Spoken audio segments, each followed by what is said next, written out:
Amen. Donc nous devons prêcher la parole de façon claire et nette. Et quand quelqu'un ne comprend pas, veut discuter, nous devons arrêter. C'est vraiment important de le comprendre. Paul a exhorté son fils Timothée à cela. Parce qu'il y avait des gens, à leur temps, la cité humiliée et Philette, qui avaient commencé à enseigner un faux enseignement, un faux message. Ils disent que la résurrection des morts est déjà arrivée. Bon, si c'est arrivé, c'est que nous autres qui sommes maintenant nés là, nous sommes perdus. Eux, là, ça fait au moins 2000 ans. Ils ont commencé à dire aux gens que la résurrection a déjà eu lieu. Donc c'est fini, il n'y aura plus d'autre résurrection. Donc l'enlèvement est fait. Ça veut dire que nous sommes perdus. Et les gens commencent à se discuter entre eux, se tirailler et tout ça. Paul dit non, Timothée, n'allez pas dans ce genre de discussion. Alléluia. Si les gens ne comprennent pas les scènes, la parole de Dieu ne discute pas avec. Amen.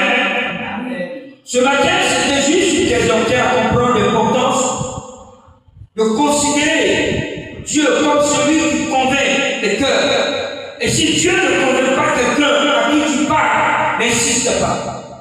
Ne force pas, ça va devenir une discussion vaine. Alléluia. Dieu seul sait qui il veut sauver. C'est par la parole que Dieu sauve, c'est par la parole que Dieu guérit, c'est par la parole que Dieu guérit. Dieu sait à qui il veut faire grâce. Il dit je fais grâce à qui je veux. Et donc si Dieu ne convainc pas quelqu'un, toi tu n'as pas de corps à faire. Ne prends pas la place du Saint-Esprit. Comme on dit souvent, ne faisons pas ce que Dieu seul est capable de faire. Alléluia.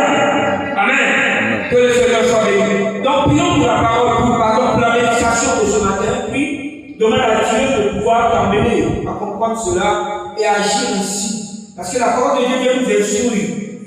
Puis maintenant, dis à Dieu de t'amener à agir selon la parole. Merci Seigneur, nous te bénissons pour ta parole. Nous te rendons toute la gloire. Aide-nous à pouvoir comprendre l'importance d'agir conformément à ta parole.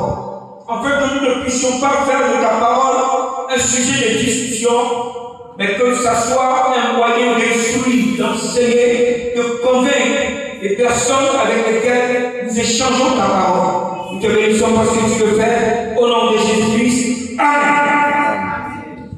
Nous allons